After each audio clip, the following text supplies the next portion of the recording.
Welcome to the latest episode of The Player's Voice, where this week we are joined by Kildare goalkeeper Mary Hulgraine. My name is Alan O'Mara.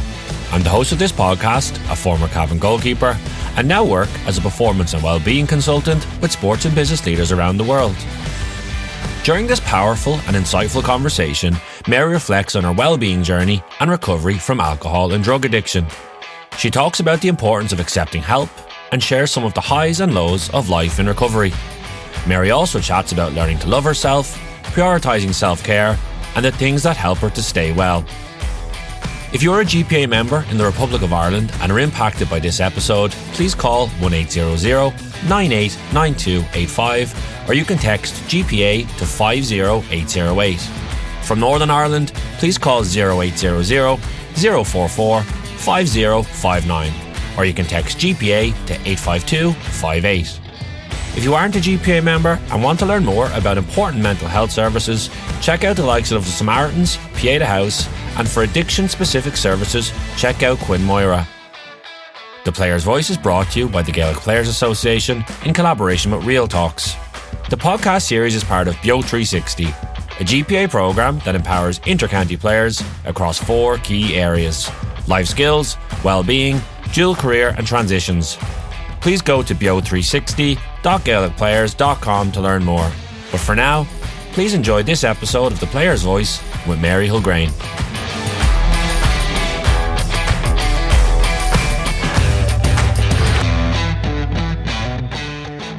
Mary Hulgraine, you're very welcome to The Player's Voice. How are you? Great, Alan. Thanks. Great to be here. Absolutely pleasure to have you. Really excited about this conversation that we're going to have. To kick us off, Mary, I know like a lot of people will know you now as an advocate for mental health and for addiction, and you've had your own experiences and struggles with substance abuse, with alcohol and with pills. And I was going to ask you to start by starting on the recovery aspect. And I know 2017, from articles I read, was the year you began that recovery journey. And I suppose I was going to kick you off by just asking kind of where and how you reached out for help at that moment and what kind of drove you to do so at that point. Yeah, so 2017, I think I actually didn't even know really, Alan, to be honest, that I didn't have acceptance really or awareness that I had a problem with drink or with drugs or with tablets, even though I was drinking and using every day. I thought like it was my mental health. So I was just every day waking up, it wasn't something that just came out of nowhere. I always talk about it. It was every single day I was waking up and my thought process was, oh, here we go. I have to try and get through another day. Like I just didn't want to be here. And every single day it was like, oh, look, will today be the day? I wanted to take my own life every single day. And it was a battle to try and get through that. And I always talk about my dog because the dog was the only thing that ever kept me going. And I just used to say to myself, like, who is going to mind him? Because I was so attached to him in a way. I wasn't able to leave him with anyone. And that was my processes every day. And then one day I woke up and I was just like, no, today's the day. And I just knew, like, and it wasn't, like I said, it wasn't just this day I woke up and it wasn't a split decision. This thing was coming for years. Like, I was struggling with my mental health for maybe since, I realised probably since I was probably about 17. That was the first time I realised that I had a problem with my mental health. And then, so in 2017, we're talking many years ago, 6 years ago, so I would have been about 28.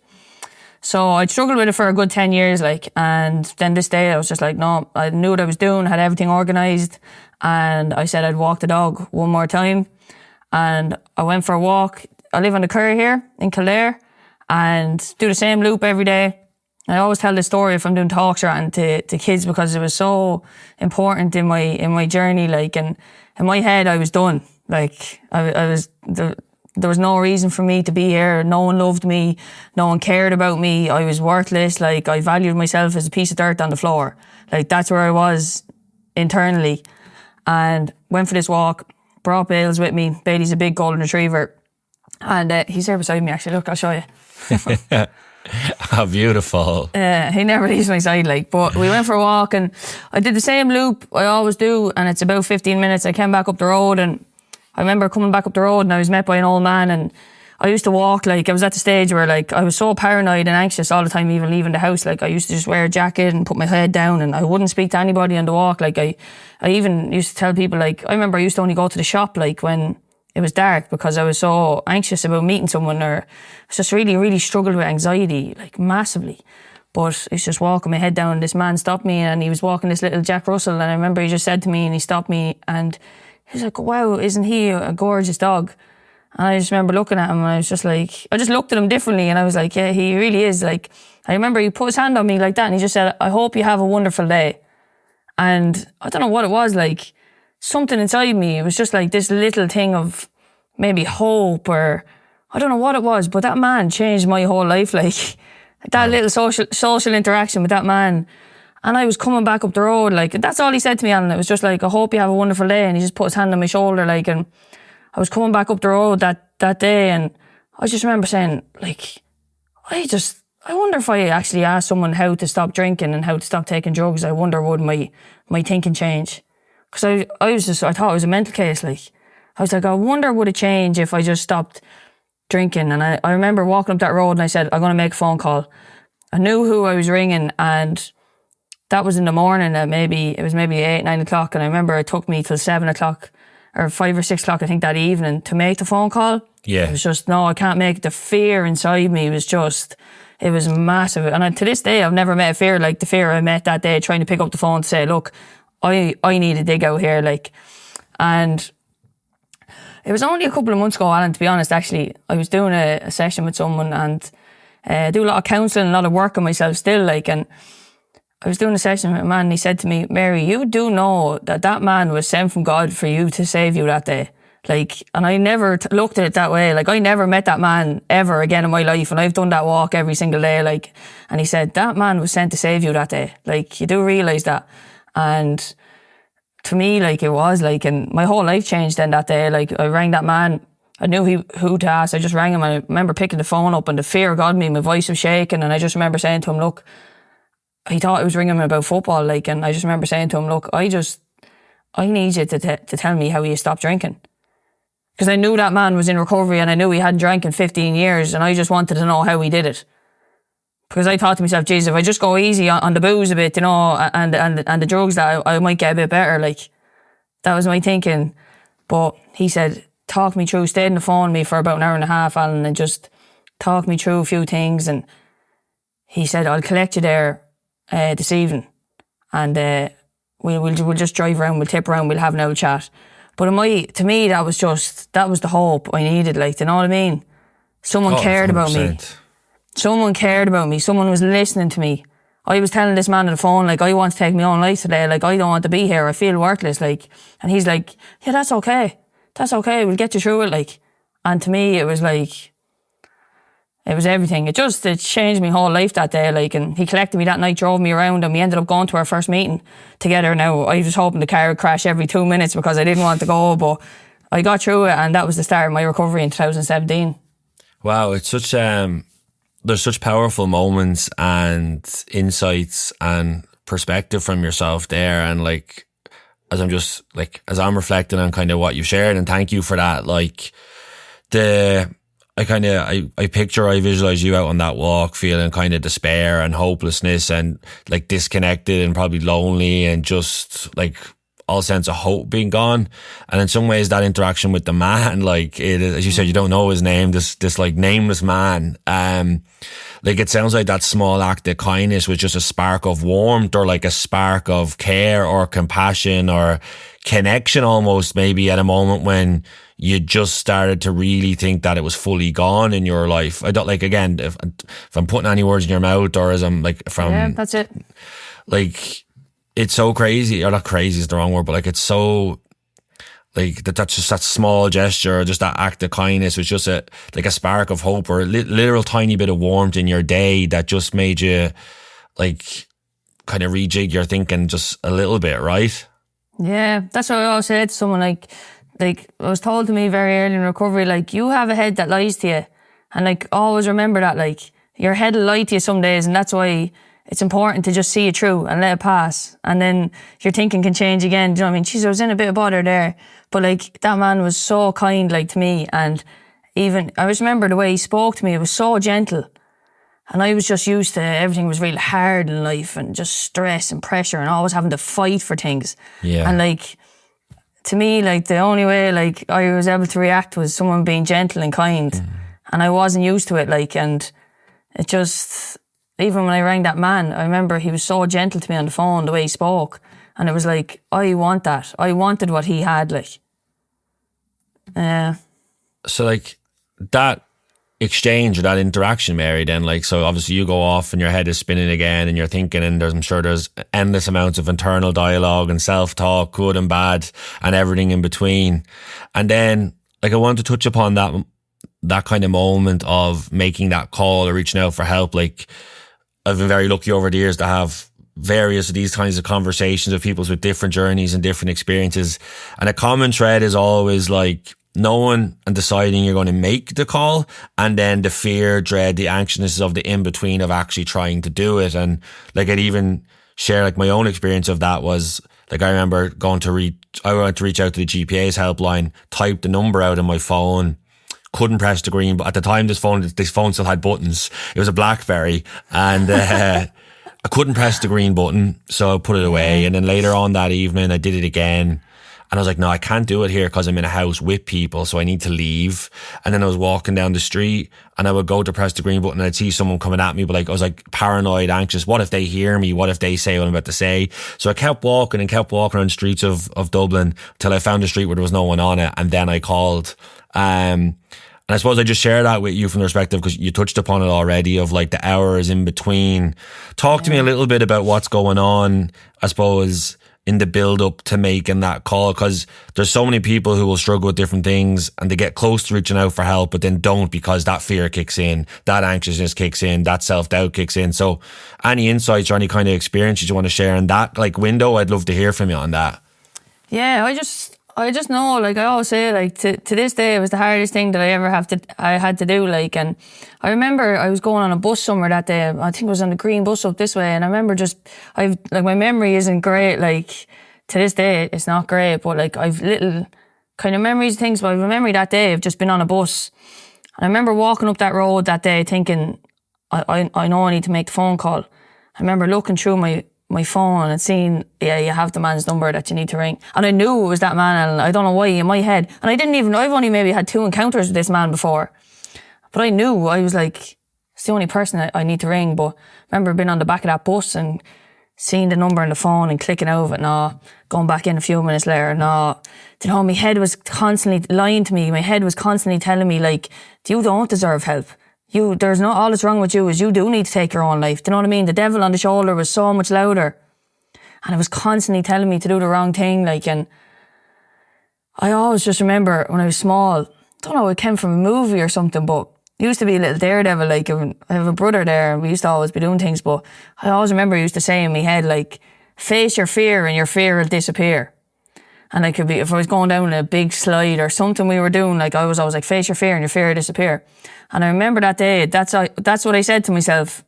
And I remember when I even made the phone call, like you can build things up, I think, in your own head, like to these mountains, and they're not, like, it's your own thinking. Because I remember making a phone call and he didn't answer. He was away at the time and went to voicemail, and I thought, oh, brilliant, unbelievable, like I don't have to do it. Do you know what I mean? Like, yeah. But like I didn't get him on the phone, but he rang me back, but it was just me initially pressing the green button. Like, you've all this fear and emotions inside you and this build up, and it's all created within ourselves. I came to realise later on in life, for me, it was just everything I created inside myself. And if, like, I know today, like, I can still get like that little bit of anxiety or fear, but today I'm like, okay, I'm able to name it. Like, I know, okay, you're a bit anxious a minute. Right, why is that? Let's look into it a little bit. Okay, look, you need to push past that. Do you know? So in a way, like I always said today, like emotions, fear, stuff like that is actually healthy in a way, because like I could never feel anything before. Like I was so numb to everything. Yeah.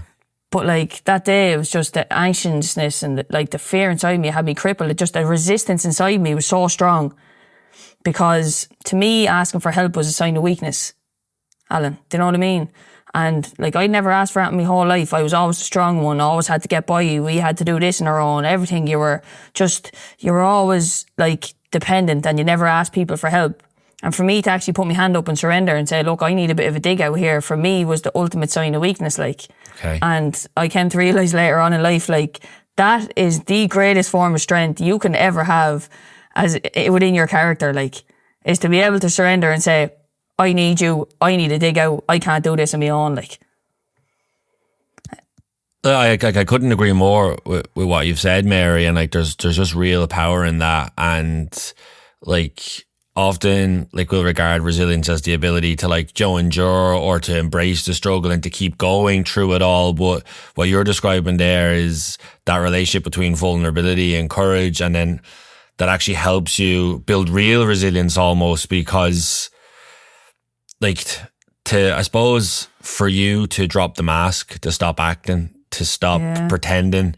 You said surrender there, like you're in that mode of like backs to the wall, fight or flight. And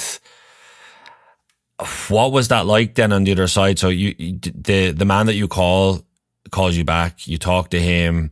I'm guessing, like, what's the next part of the journey? Because obviously at that point, there's some people will say, okay, we're going to go to, if it's Alcoholics Anonymous, or if it's going to go to therapy or to residential care. So you kind of get that sense of, okay, there actually is some options here to help. So what kind of presents itself to you as the path forward?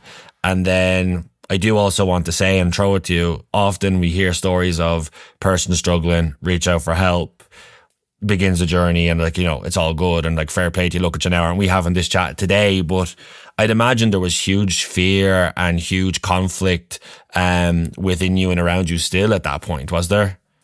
Yeah, big time. Like I didn't know, like I said, I didn't know what was wrong with me. To me it was just like, oh, here, just stop going so hard and everything. And like I actually thought I was the only person in this world that felt the way I felt.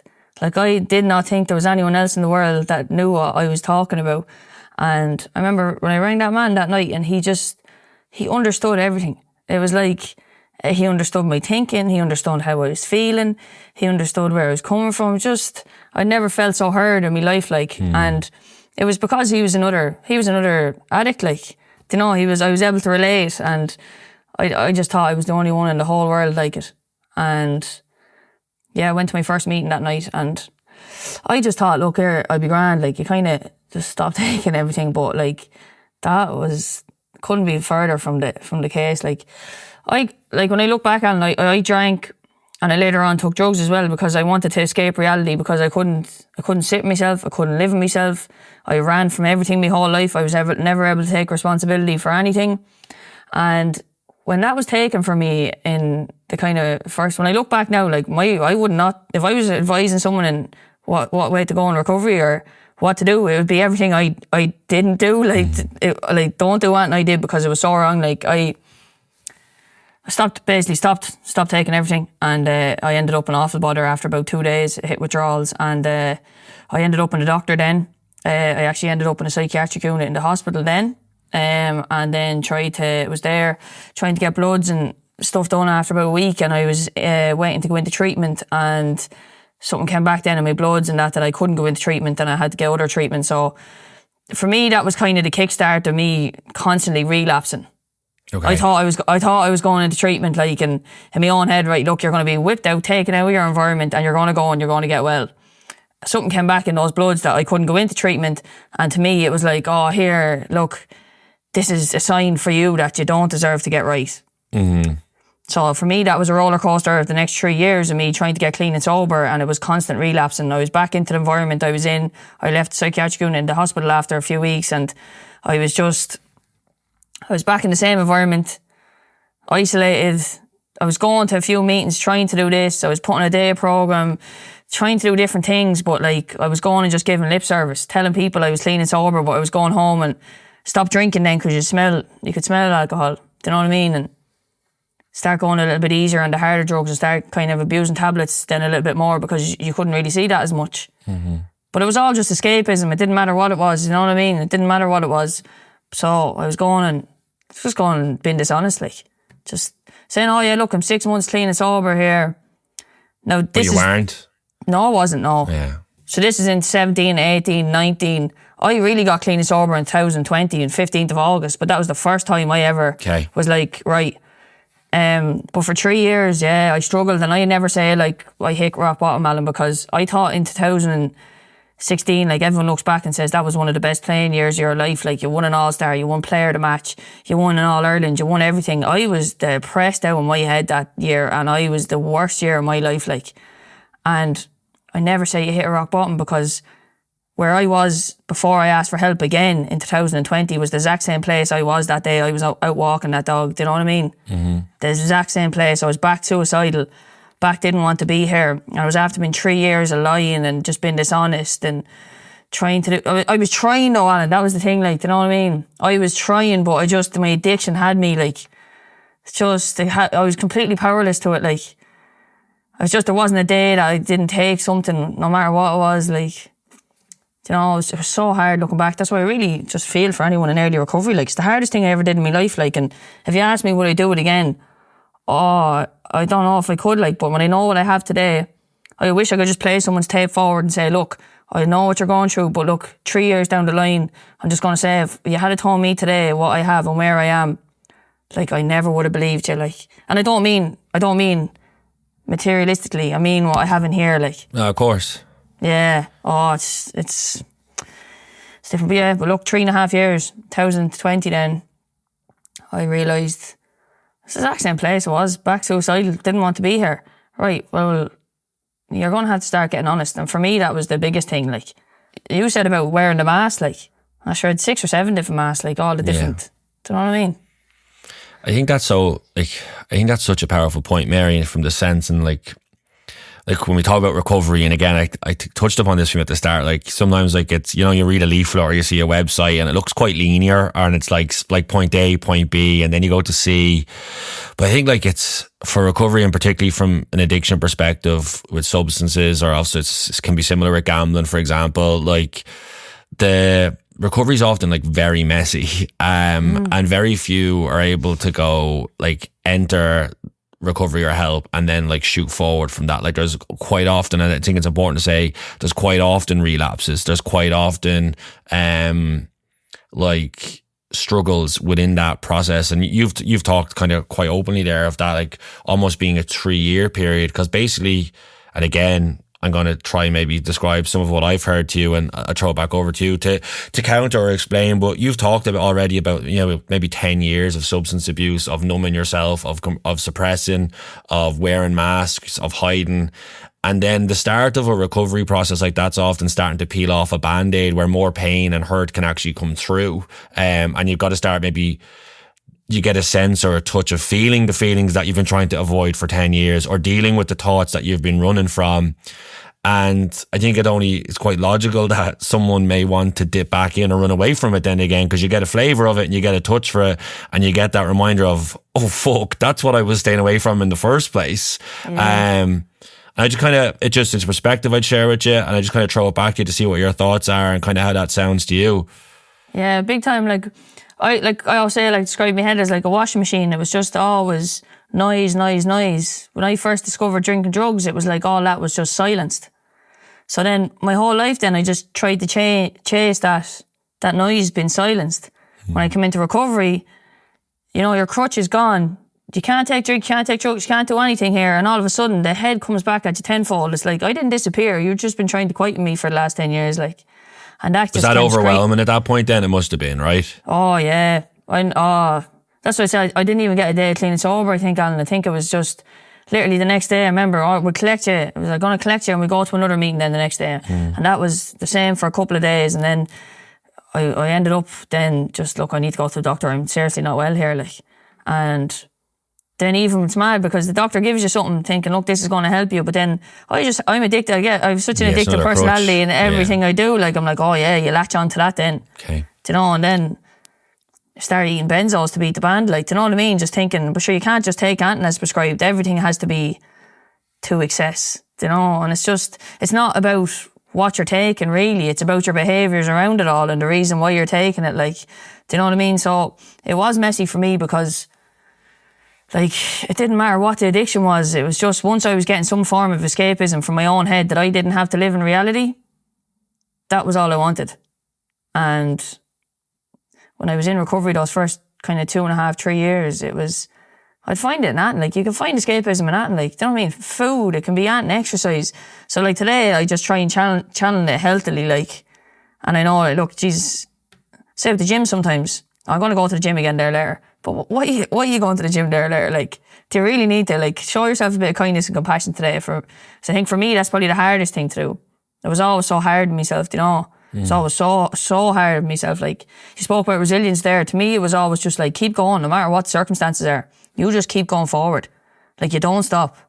Like, even when I was playing growing up, it was always like, you know, like, I was only saying to someone the other day, like, now I'll stop and have a drink of water or something during training, but like, someone say, oh, you're going to get a water break. To me, stopping and having a drink of water was a sign of weakness. Like, that's how mad my head was. It was just like, just keep going. Just keep working hard, like, you know.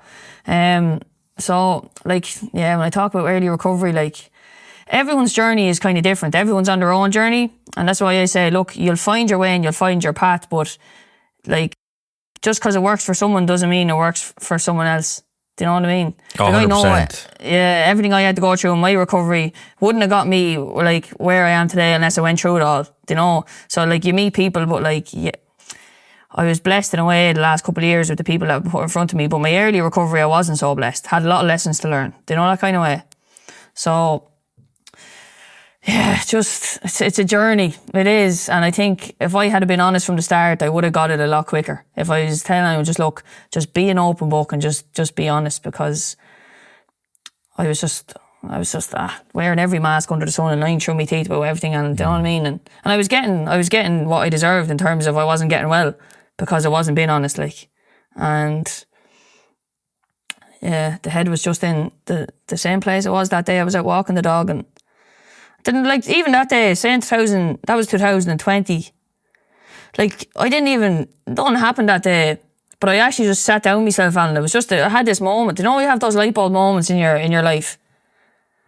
And I was just like, what are you doing here? Like, you're 3 years trying to get this. Like, no one cares if you're going in and you're telling them you're clean and sober and you're not. The only person you're hurting is yourself. Like, nobody cares whether you're lying or not. Like, and then to me, there was this moment of just like, no one's coming to save you. Absolutely nobody but yourself can save you at the minute. Like, and I started doing everything that was suggested in, like, recovery. Like, what people have been telling me from day one to do, I actually started doing, because I wasn't doing for the 3 years I was in there. And I'm not messing, my whole life changed. Like, started getting real help, and there was a great man that gave me a bit of a dig out at home here. I was going in doing a day program there.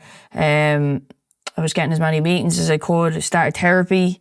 The day I gave up everything that day, October 15th, I picked up the phone and said, look, I need someone to give me a dig out. I needed a bit of extra help, like. Started counselling. GPA were brilliant with that, Alan, for me. GPA have been unbelievable to me. I can't speak highly enough about them, like. And still go every week, every 2 weeks. I still go now because, like, only up until a couple of months ago, all that numbness started to go, and I started to feel all my emotions, like, extra fold. So it's constantly a journey, you know what I mean? Yeah, it's layers. Oh, layers and layers, and it's taken, yeah, it'll be 3 years in October, and it's taken that, and it's only in the last couple of months I feel like I'm really finding myself, you know? Okay. And I'll come to that kind of sense of, you know, what keeps you well and staying well in a couple of minutes, Mary, but kind of going back to what you talked about there. So there's 3 years after first reaching out for help, you find yourself more or less, you feel like you've come full loop and you're back sitting in the same place or feeling the same way. And again, I think it's important to say, like, that happens often with people. Again, I just want to kind of clarify that it's not like, you know, that straight shot out of a place. There's ups and downs to it, and there's climbs up hills and slides back down on the other side. I know I relate to it an awful lot as well, of what you're talking about.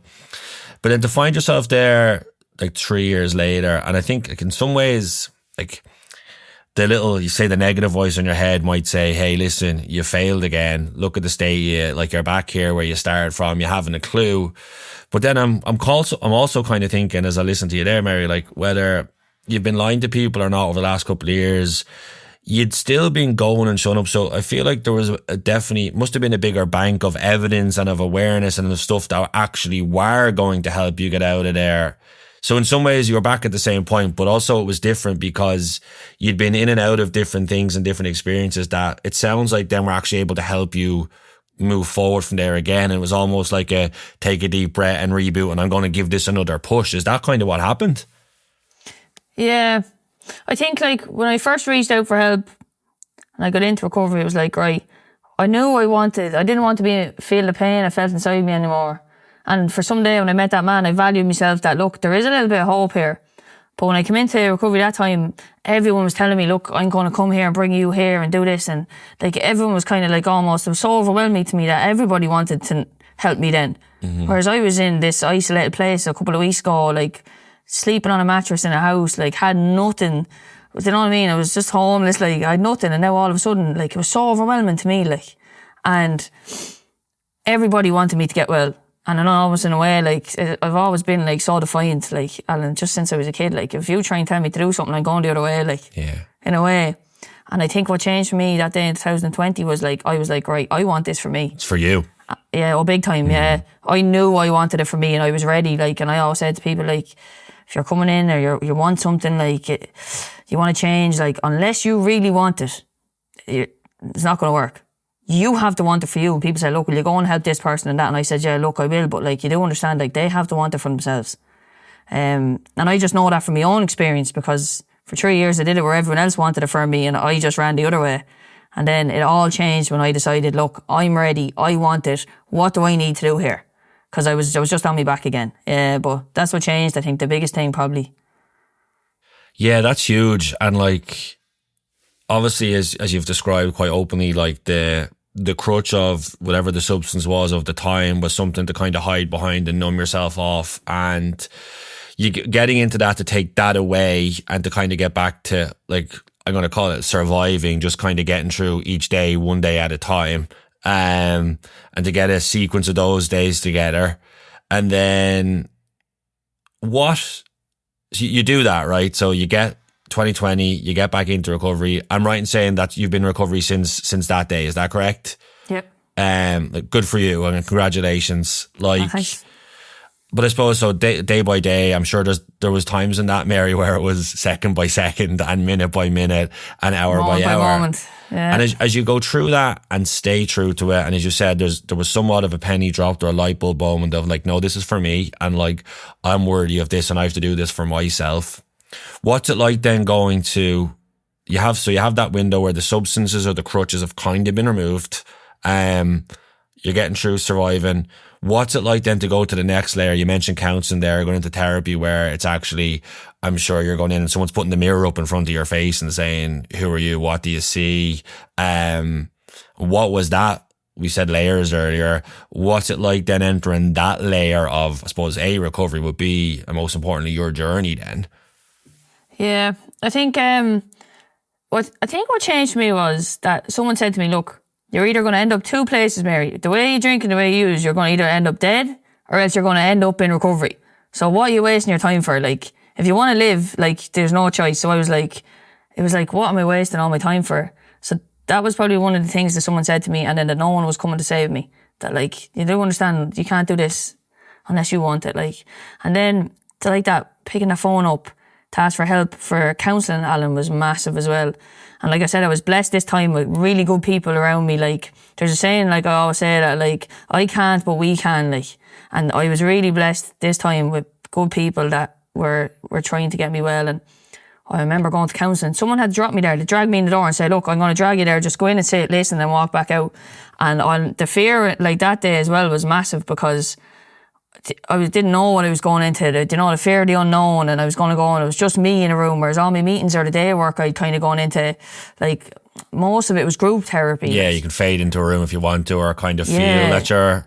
You can't hide in a room when it's a one-on-one situation. The focus is on you, like, and I went to, I think it was about 6 different counsellors before I actually found the right one, Alan. Yeah, and I always said to people, look, just go and just experience it, and if you don't connect, like, just go and find another one, because for me, like, to be able to speak about what I really needed to speak about, I'd never spoke about it in my whole life.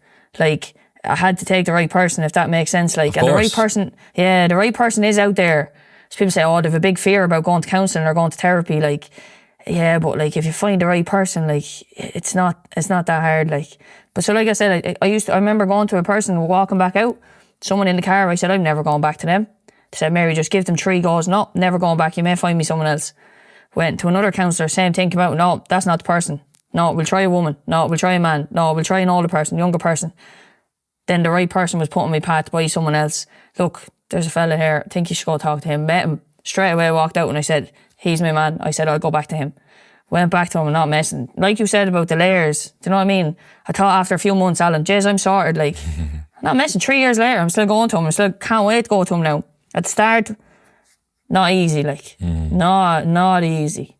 But again, that fear, jeez, if going to counselling, like, can I do this? Am I worthy of this? Do you deserve to get well? Because the devil's still there saying, you know what, just go and take your own life there. You don't need to be here.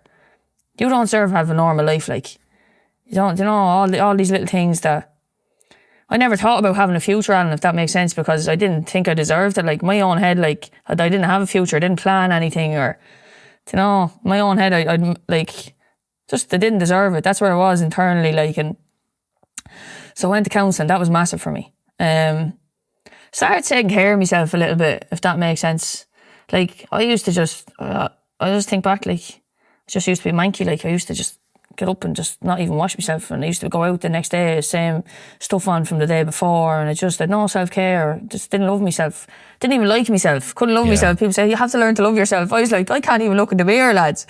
Do you know, like, I did not, I hated myself, Alan, and I hated myself, I did, like, and started washing myself, started brushing my teeth properly, like, my teeth when I came into recovery were manky, like, started just wearing socks. Something I used to wear even with socks, like.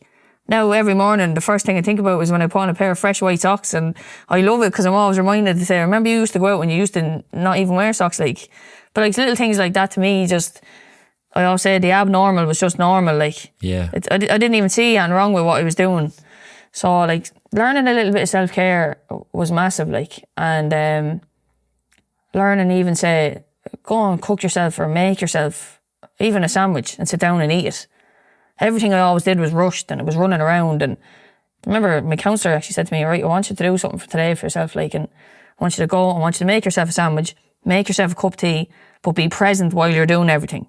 Like, you're making the tea, you're boiling the kettle, the tea bag goes in, you're watching the water going in, you're going to the fridge, you're getting the milk, you're getting the sugar, you're stirring it. Like, there was a process in it. Be present for the whole thing and sit down and enjoy every mouthful of it. And I'll never forget it, like, and so little things like that, I had to just learn how to live because I didn't know what was normal, like. So it took a little, like, at the start, I'm not going to say, like, look, I went to the gym, I started doing all this. I didn't. It had to be, like, baby steps for me, like, had to be baby steps. So learn a little bit of self-care.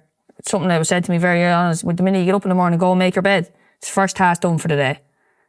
Do you know what I mean? Get down on my knees every morning and just thank God for another day and say, look, you're just because I shouldn't be here. Like, that's my view on it. Do you know what I mean? Like, and I think back and I look now and say, like, how are you actually still here after everything that's gone on? Like, so get down and like just a bit of gratitude. Doesn't matter what way you show gratitude, whether it's you write down what you're doing, or I used to always write down 10 things every morning I was grateful for. Little things like that, but I'm a creature of habit, like I have to have a routine, if that makes sense. Yeah. Without routine, like, I'm just nothing the way my head goes. So I could do the same thing every single day for the next 50 years, like, but that's what works for me. Do you know, like, so little things like that, a little bit of self-care, just had to go to therapy, had to go to meetings, had to connect with someone every single day. Like, for me, connecting on the phone, like, it was really hard, like, just picking up the phone and saying, here, can we go for a cup of tea?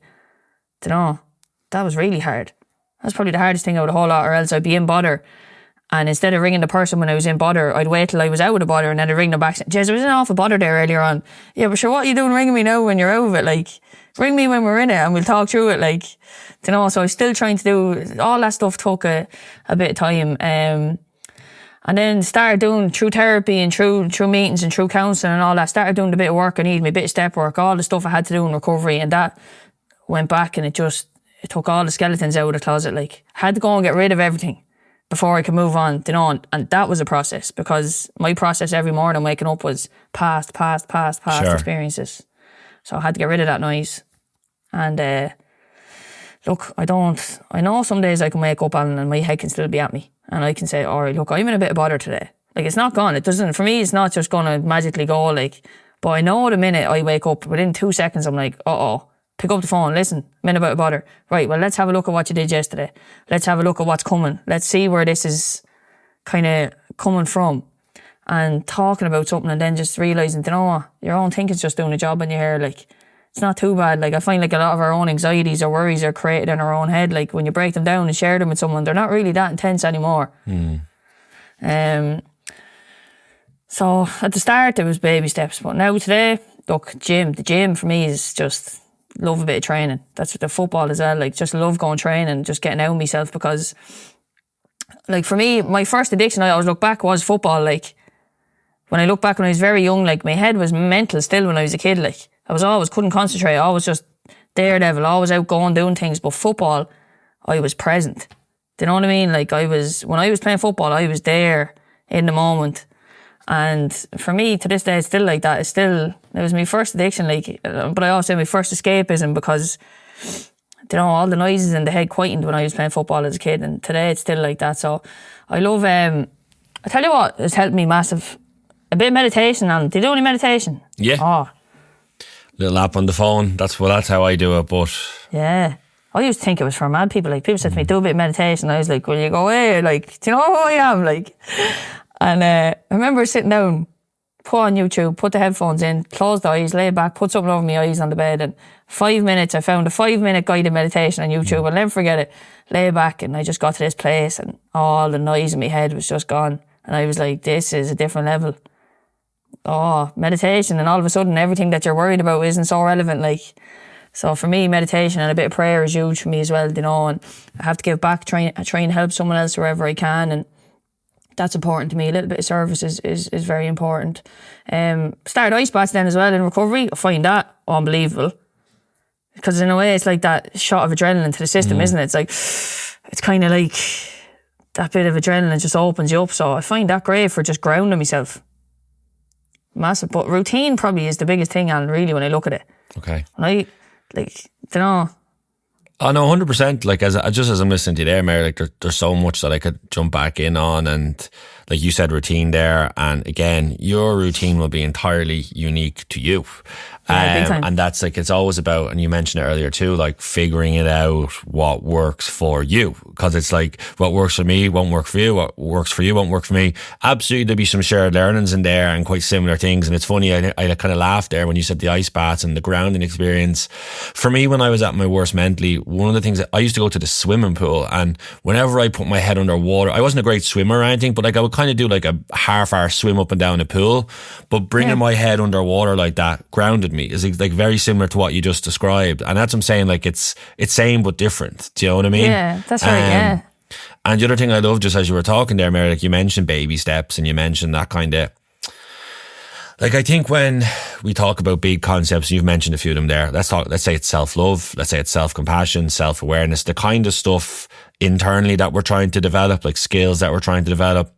They can kind of seem too big, or pie in the sky, or airy fairy, and all those kind of things. But what I love what you did there was bringing it really down to the basic little examples, and doing it and starting things off really small. Like, as you said, self-care was having a shower and brushing your teeth, you know, like bringing it right down to those little acts that like fire you up in that little way and give you a sense of, okay, I did that was good, I do feel better after that, now what else could I do? Or, as like you said, making the sandwich, being present, like, I'm worthy of this sandwich, I deserve this sandwich, I've made this for myself. And I think too often when we hear those words, we kind of get overwhelmed or scared by it, you know, because it feels too big. Like, I don't, self-awareness, like it's too easy to distract yourself from it or to hide yourself from it. And like, the last thing I was going to say, just as I'm kind of, because I really love what you shared there, like there was so much in it, but like, one of the ways I often describe it would just be that, like, we all have, so thoughts, feelings and actions, like it's a little triangle I use in my day to day. And as like you've mentioned it there, like we've thoughts hundreds, thousands a day. Some of them are true, some of them are false. Like, we can be an unreliable narrator of our own lives. So they're all coming and going, flying around the place. Those thoughts make us feel some different ways at different times, and those things can like change and be false. But what I was trying to actually get to here, and I've gone the long way around it, was one of the things I learned to do is like I could always choose the action, the thing I do about it. And you've mentioned there like various things that you've learned to do. Do you get what I'm trying to say? So like have all these thoughts. It either stays in your head or else you do something about it. Like and then actually learning to choose the action you're going to take is going to be a positive one or a proactive one, where in previous times of your lives or my lives, it could be have gone to do a negative thing that was actually unhelpful or that was escapism in a negative way. But then actually learn, you said like, so let's say you have a thought of you're feeling down again, or you have a thought that's triggering, you feel like shame or you feel worthless, and then you've been able to get an action of, no, I'm going to go meditate now for 5-10 minutes. Like that's huge. Like that's a huge, like breaking up that flow, breaking up that process. Whereas maybe previously you would have just flew down the path into God knows where. Do you get what I'm kind of trying to say? Yeah, big time. And I think what you said earlier, it's about like, they're like things that are good for my soul. I always say like, they're the good stuff. They fill your cup up. So when your cup is empty, have your little backup things that you know, right? Look, when my cup is down, I know how to fill it back up. So for me, it's gym, meditation, prayer, walk in nature, whether it's an ice bath, make sure your nutrition is on point, make sure your sleep, you're hydrated, all little things like that. And like when I start putting all them things back into my cup, all of a sudden it's like, yep, look, thinking's back kind of okay again. Yeah, that's a brilliant way of putting it. Yeah, it's brilliant. Because there's a great quote, like I think it's Oprah, I love it, like it's like, whatever is in my cup is mine, whatever overflows out of my cup is everybody else's. And I love that, because I used to always be like, oh look, giving to people, giving, and all of a sudden you'd be drained then. You've nothing left for yourself then. It's just whatever flows out of your cup is everyone else's, but whatever's in yours has to stay there, because otherwise you're no good to anybody. Like, so then taking all that, Mary, like how is life now for you? Like I know, like you're playing with Kildare this year, and like I suppose before I come to the football aspect, like how is life now for you in terms of your day to day and your week to week? Like how do you feel walking and talking and being yourself as of now? Yeah, like it's mad that I'm just not mad. It's just, I think it's amazing that I'm just able to be me. I can wear one mask, Alan, and I can be okay with that. Yeah. And to me, that's everything. Like I used to just like, I suffer a bit with anxiety, and that's something that's come massively through things. Like even, there was a thing there, I think at the start of the year, like it was the Team of the League Awards. I got picked for the Team of the League and I couldn't go. I got awful anxious that day. Just couldn't go in my own head. The next day might not have been a bother to me, but sometimes just little things like that can still catch me. But like in general, like just to be able, like I'm so content with myself. Like people say, "You're happy?" Look, all I know is that I am quite content with myself today, and I just take it day by day. Like, and nothing really phases me too much anymore. Like I kind of know, like whatever happens now in life, whether it's good, bad, whatever happens, like everything's going to be alright. You know, you're going to get through it. Sure, life's going to be hard. There's going to be a lot of adversity that'll come your way down the road, like, but you're going to be well able for it, like. Whereas before, I used to be thinking about things, like, how am I going to be able to do this? Today, I'm just like, right, I'm on a podcast with you doing this. Next, going to walk the dogs. Then I've got my classes. Then I've training tonight. Do you know what I mean? So it's just, what's next? It's just small little things, whereas I don't know, sometimes it gets a bit overwhelming. Like, I just in the last couple of months, like I'm not messing, I was so no man and I never cried my whole life, like, and one of the boys there last week says to me, I'm 50 days clean and sober. All of a sudden I just overwhelmed with happiness for him. Oh, I just started tearing up. I was like, oh, so proud of you, brother, well done. Like, you know, but to be able to feel and to be able to feel other people's emotions, like, to me is incredible. Like, I could never do that. So that's probably another layer for me the last couple of months that's been opening up a little bit. But yeah, just not having to run on and just to be able to live in reality. Little things like, you know, it's amazing. Like, yeah, because it sounds like, you know, of the course of the whole journey that you've described and we've been talking about today, like, you obviously get to a point where, like, you have to, I suppose initially you're running away from the past, and then so your behaviors in the present, they're actually like, you know, avoidance and trying to numb and compress and suppress. But then, like, what you've done and the journey you've been on, I'm sure it's helped you look back and make sense of some of the pieces that were behind.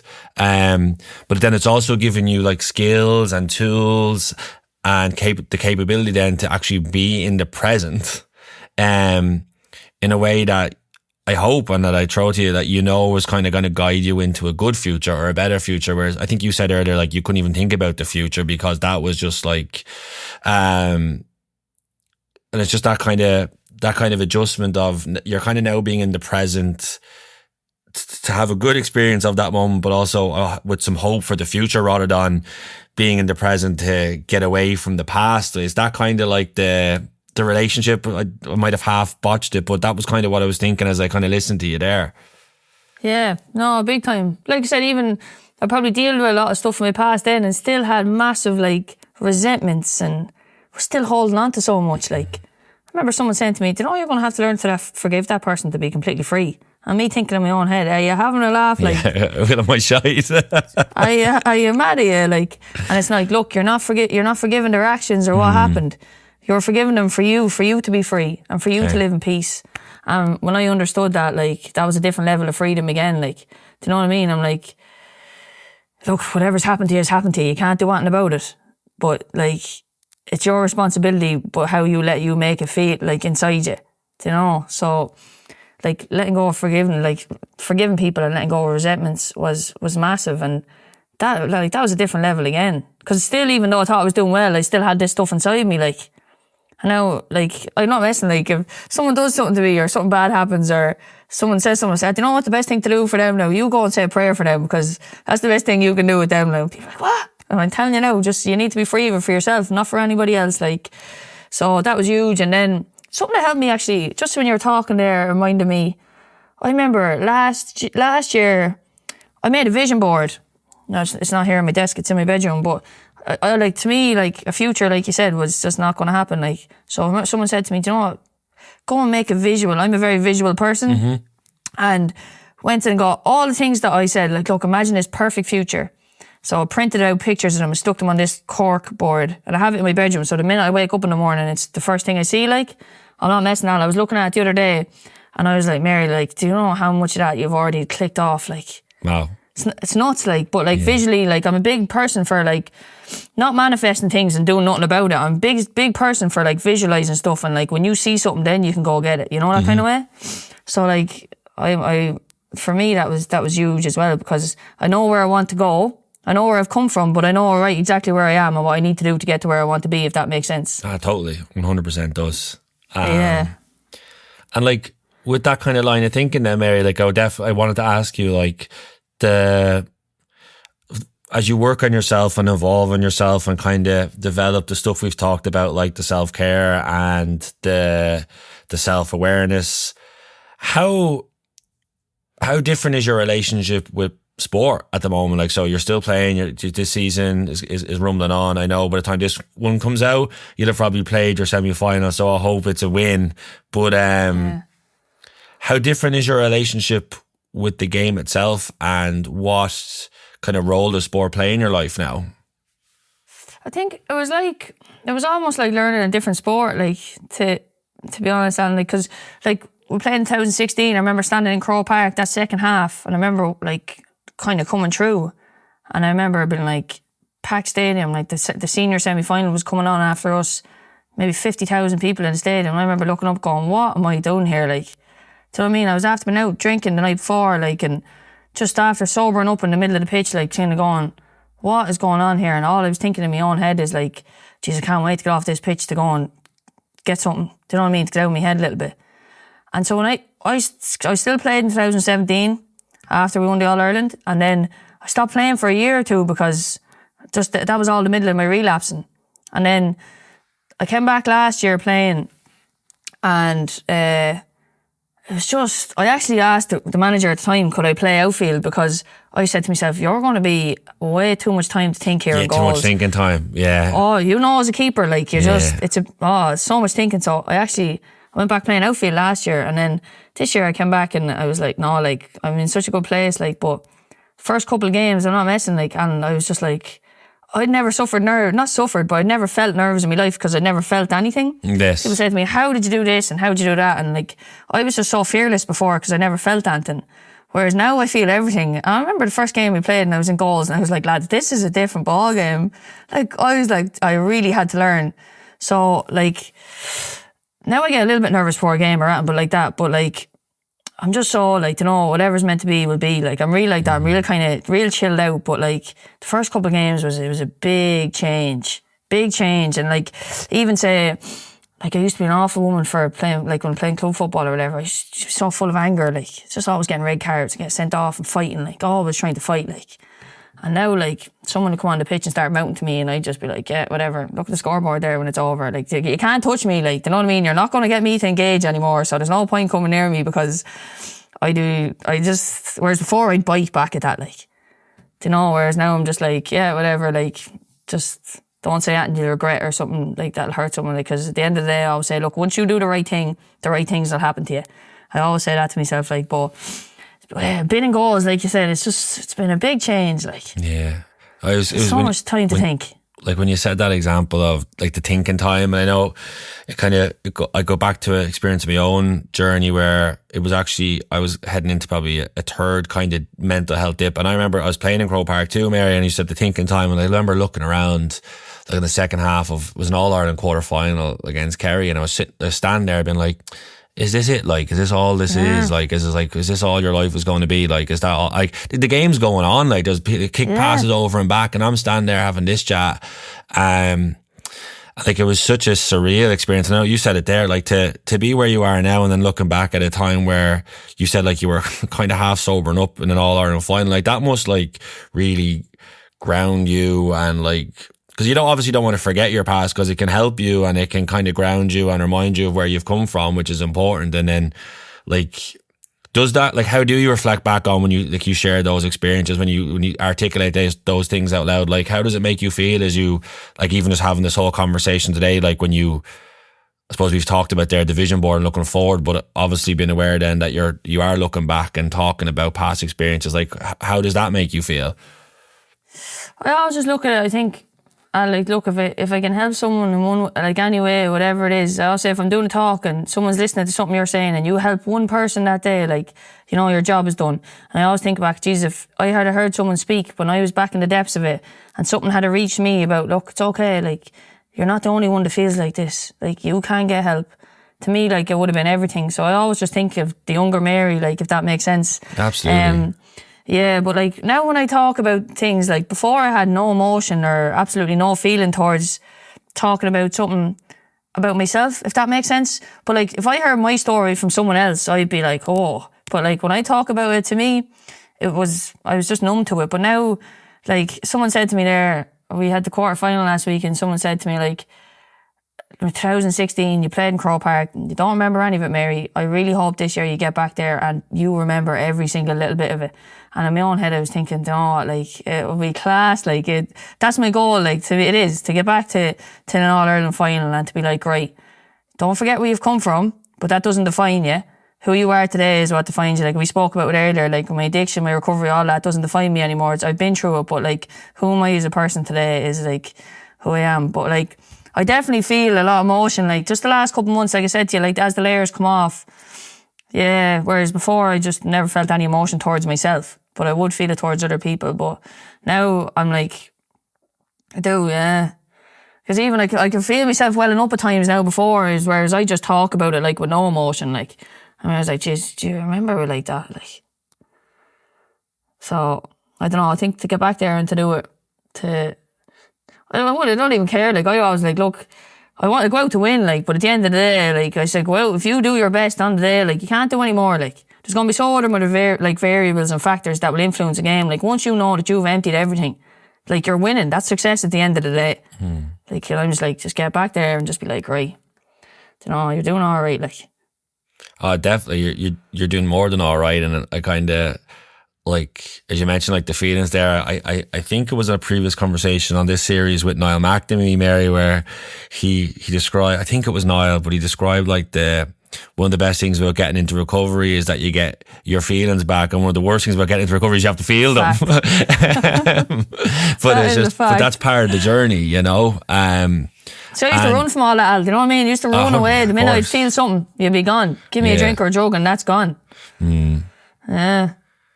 And yeah, it's, as you said, like, it's learning to to feel them, learning to be aware of them. But then also I come back to kind of what I said earlier too, then, okay, here's what I've been thinking, here's what I've been feeling, like what's my action, what am I going to do today? And we've talked about the kind of helpful examples that have worked for you.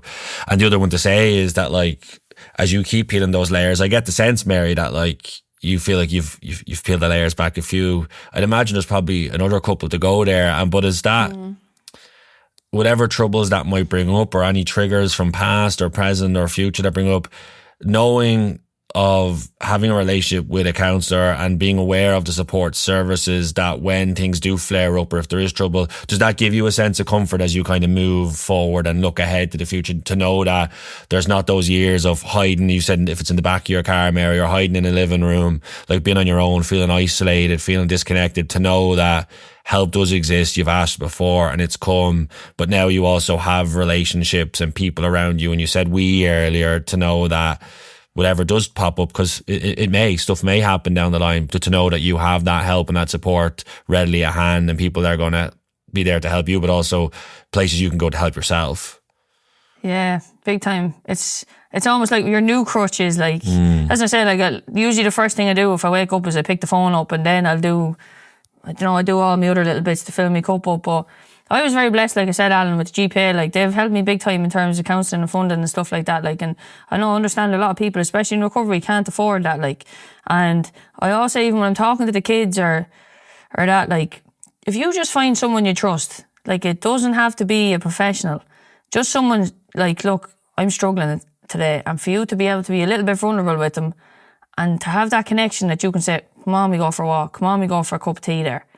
That's everything. Like, and that's what I said, like, it doesn't have to be a professional. Like, later down the line, brilliant. If you can afford that, that's great. But a lot of people can't, like, especially today. So a person you trust, that you know that if you're in bother, they'll talk it through with you. You know, like, which is everything. But like, I'm really blessed to have my counsellor. I've 2 other good people that know me inside out, and they'll always lead me to do the right thing, you know. And they won't tell me what to do, and they never do. They get the answers out of me, but I need to talk it through with them to figure out the answer. Do you know what I mean? Sometimes. Yeah, and I think the other thing is, I totally agree with every word you said there. The other thing of kind of having those 2-3 people around you, Mary, is, yes, they can listen to you, but also, and I don't know if they do this for you, but having 1 or 2 people that can check you on your bullshit or self-correct you in terms of if you're heading down the wrong path, or you're saying something that's starting to maybe an orange flag to them before it becomes a red flag. Having people that can kind of keep you, I call them the... when you're a kid, you go playing bowling and you'd pull up the little safety bumpers on the side. Like, ideally, you don't need them and you don't want them, but if there is, you start to veer off course, they can just help you bounce back in. Because that's, again, it's a proactive and it's a thing that's getting ahead of something. Because I think that's important too, you know, to have people around you that can, because we all need help at times. We all need a bit of guidance, and we all need to have ourselves checked or just not called out. I don't mean it in that way, but just to help us keep us authentic and keep us on the right path, you know? Yeah, big time. I think we all need a friend or two that definitely just give it to you straight between the eyes, like, you know? And like, you're right in a way, like, it is like someone that will pull you up and call you out when you're bullshit, like, who are you trying to fool here? Like, let's be straight, like, come on, be honest here with me, like, what's the right thing to do? Because sometimes we're just trying to fool ourselves, you know? Like, that's fact. And then you'll convince yourself that it's the truth, even though you know it's not, like. I think that's such a great way to kind of, to wrap up that conversation. The only other thing I wanted to touch upon with you, Mary, before I let you go and thank you properly, is you mentioned the GPA there, and I know the GPA are obviously, this whole podcast here is the Player's Voice, is in collaboration with them. It's something I've been very fortunate and lucky to work on over the last couple of years, and this conversation, Mary, is very powerful and will be one that I'll remember forever. But I know they've also partnered up with the Jack and Jill Foundation, and I believe you're an ambassador, or certainly working with them as part of their current campaign, Up the Hill for Jack and Jill. Yeah, that's right. So I was just going to throw that over to you and kind of ask you kind of what's going on, what made you get involved, and tell us a little bit about it before we kind of wrap up. Yeah, it's a foundation that's close to home here in Kildare, and like, it helps families, like the less advantaged families all around the country, to do so much work. And I think what we're doing is we're running a campaign called Up the Hill, where they're trying to gather as many people as they can from around the different counties in the country, to do a walk, whether it's in your own county or whatever it is, and to donate or to fund in some way. So I'm going to take a gang up here from the gym. We're going to head up Braveheart Hill. So we've a gang of already, I think, about 25 signed up here. So Deadly. We're going to walk up Braveheart Boulevard Hill here in a few weeks to try and raise awareness for it. But it can be anything, just something wherever in your hometown, wherever, and to just spread awareness and to just try and get it out on social media and to try and keep pumping it as much as we can. But it's an amazing organisation, and the people are just, they're incredible what they do. Like we had an open day there a few weeks ago where they brought all the families out, and it's just like that. Like I said to you about emotions, like, and stuff, when you kind of, we don't realise how lucky we have it, Alan, really, like, to be fully healthy. Like, your health is just everything, like, and like, we don't, like, it's an amazing organisation, and what to do for families it's just incredible, like, so I think we should try and back it in whatever way we can, like, every one of us. And as you said there, I'm sure people can go onto the Jack and Jill Foundation website, but this is not an event where, people have to gather at a certain place at a certain time. It's something you can register to do, to get up a hill in your own neck of the woods, in your own town, in your own county, get a couple of people together, and it's to obviously help raise awareness, but also there's a fundraising aspect of that as well. So that's happening throughout the whole month of July. Am I right in saying that? Is that what's going on?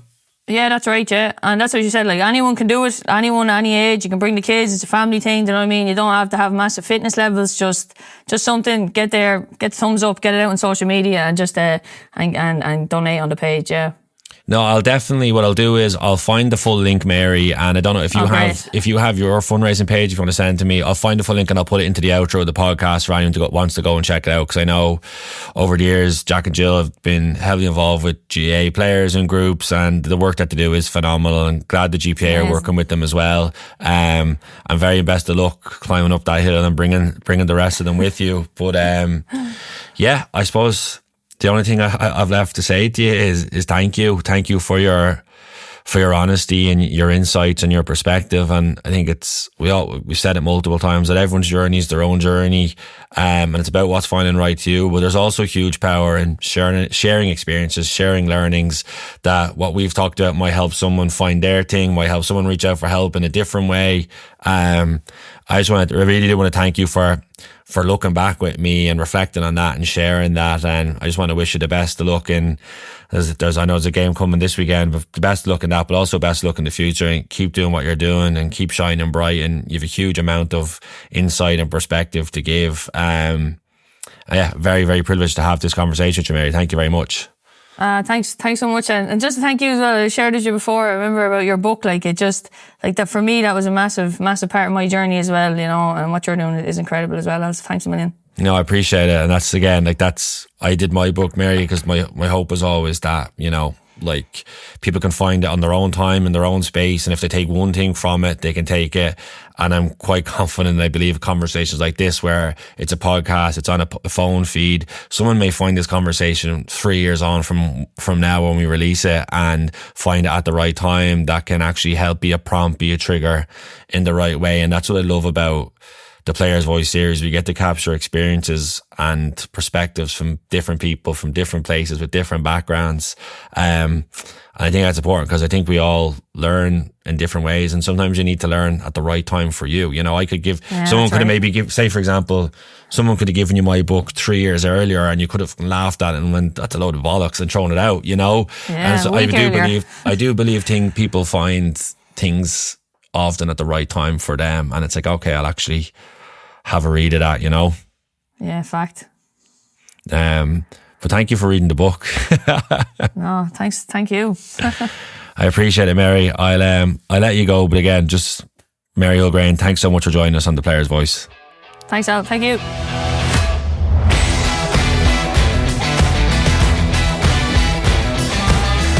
Thanks for listening to the latest episode of The Players Voice with Kildare goalkeeper Mary Hulgraine. To donate to the Jack and Jill Foundation, or to find out more about the ongoing Up the Hill fundraiser, which is being supported by Mary and many other GPA members, please go to jackandjill.ie. Remember, if you're a GPA member in the Republic of Ireland and were impacted by this episode, please call 1800 989285 or text GPA to 50808. From Northern Ireland, please call 0800 044 5059 or text GPA to 85258. If you aren't a GPA member and want to learn more about important mental health services, check out the likes of Samaritans, Pieta House, or for addiction-specific services, check out the likes of Quinn Moira. Before I go, I just want to remind you that the Players' Voice is brought to you by the Gaelic Players Association in collaboration with Real Talks. The podcast series is part of Bio 360, a GPA programme that empowers inter-county players across 4 key areas: life skills, wellbeing, dual career and transitions. Please go to bio360.gaelicplayers.com to learn more. My name is Alan O'Mara, and to find out more about my work as a performance and wellbeing consultant with sports and business leaders around the world, you can check out realtalks.ie. Thanks for listening.